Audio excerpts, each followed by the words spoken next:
Hello my dear health seekers, Inga from Health Origins here. So it's another all vegan candy bar series videos. So we've done Snickers, we've done Mars, and this is vegan Twix, a healthier version of vegan Twix. Let's get to the recipe. Let's put our biscuit dough together. So this is 1.25 cups of ground almonds. And also I had to add some ground cashews because I ran out of almonds. But yeah, any kind of almonds, cashews, that sort of nut ground would do. So 1.25 cups. Then I've got 1/2 cup of whole grain wheat flour, but this one is self-raising. So that should give a little lift to this.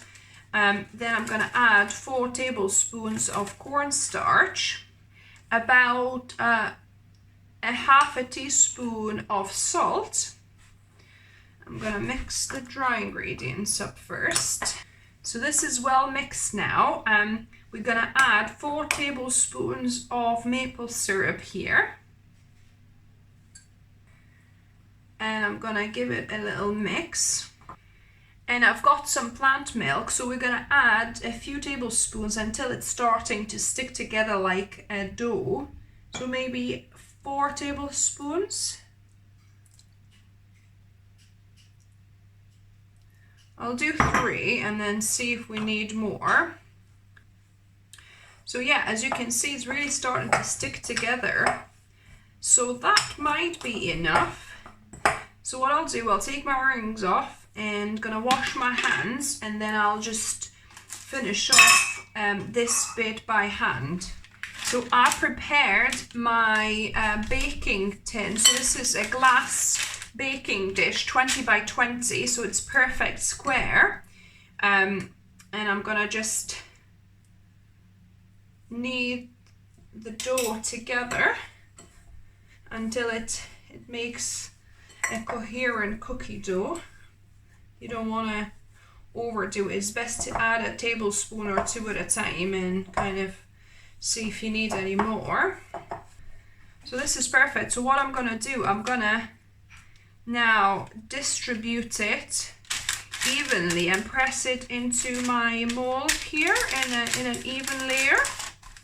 Now to even out the surface, I'll sprinkle a little bit of starch here and rub it on the bottom of my glass. So you want something with the bottom that is straight, and we're gonna try and even this out. So just press slightly on this to even out the surface. So this is now ready to go into preheated oven at 175 degrees Celsius, or about 160 fan oven, and we're going to bake this for about 20 to 25 minutes. And while the cookie is baking, I'm going to be making my caramel. So I've got 1 cup of maple syrup. So you want 1-to-1 ratio maple syrup and peanut butter, smooth peanut butter. So I'm going to add the maple syrup, and we need 1 cup of peanut butter. You might want to mix it, so obviously you mix in the oils. That might be on the top.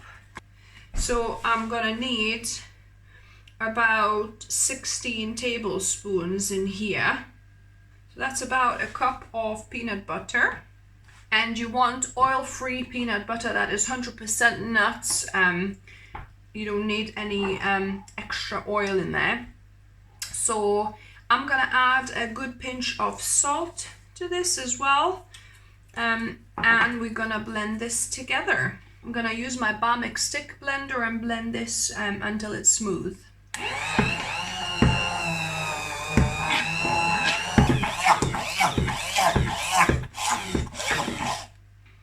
So it's stiffened up quite a bit and it looks really nice and caramelly. So shortbread cookie has baked for 25 minutes and it started getting a little golden at the top, so that's done. So 23 to 25 minutes. Yeah, so we'll let this cool down completely. Leave it, don't touch it because that might break because it's quite brittle before it cools down. So just leave it and let it cool down completely, and then we're gonna put caramel layer on top. The shortbread biscuit has cooled down, and I'm gonna now put the caramel on top. So I want a good layer. We might not need all of it, we'll see. And it actually helps to distribute the caramel with your fingers too, because it sticks to the spoon, but it doesn't seem to stick to my fingers. So just carefully distribute an even layer.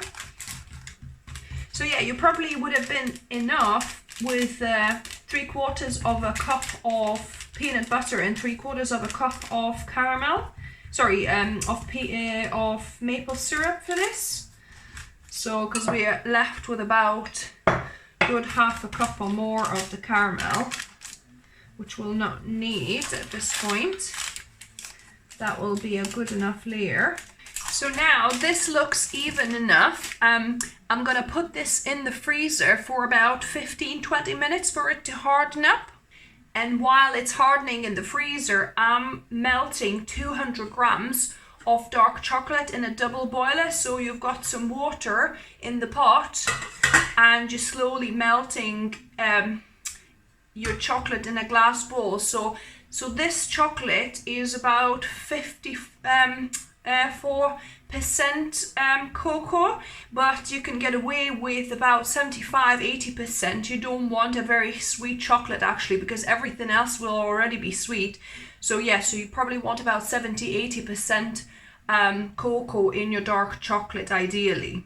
So this has sat in the freezer for about an hour, because it wasn't quite firm enough after 20 or 40 minutes even.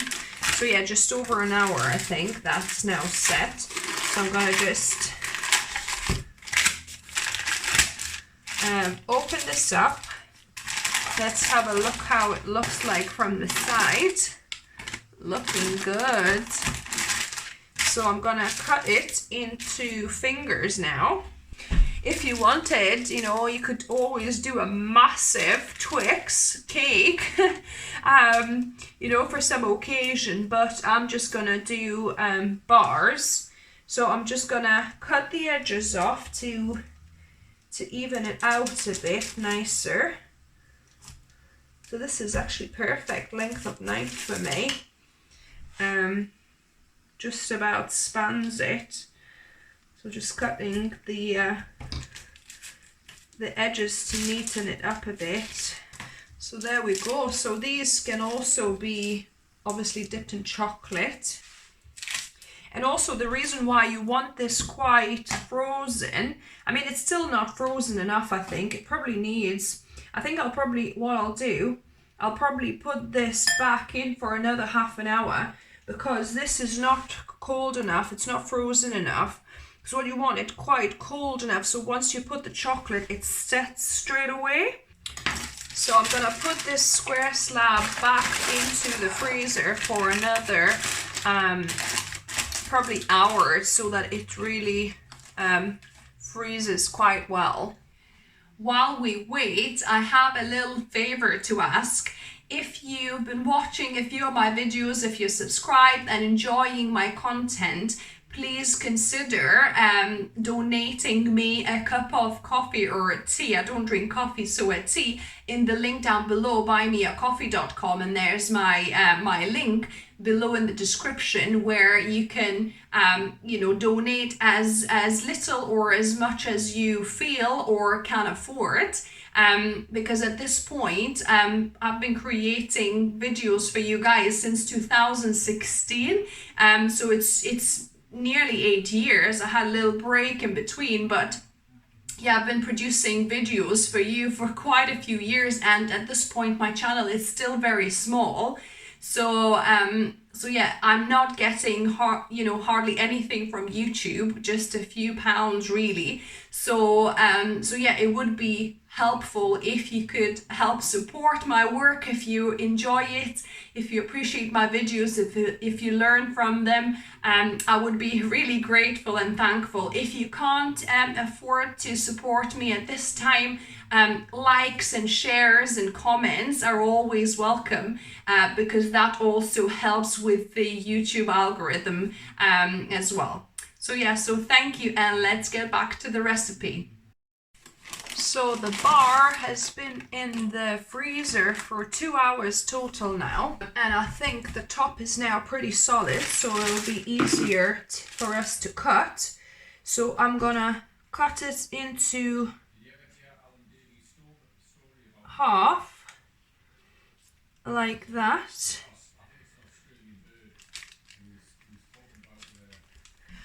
I'll just move one slab. Look at that, beautiful. So I'll move one of this so I can cut it up properly. Twix fingers, like so. They're looking pretty. So about centimeter thick, or you could go for thicker ones. But these to me look like a Twix finger.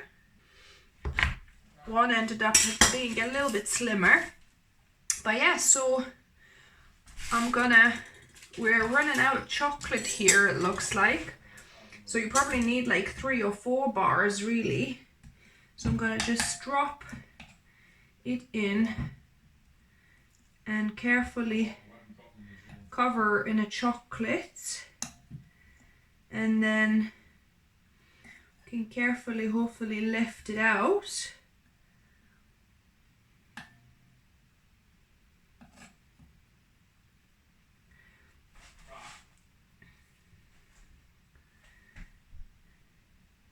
And put it on the parchment paper with not too much runoff, hopefully. So these are looking a little bit fatter than your regular Twixes, but obviously they are homemade, of course. Now to taste test this baby. Look at this, how amazing is that? Wow, it looks amazing, guys. So let's see what it tastes like.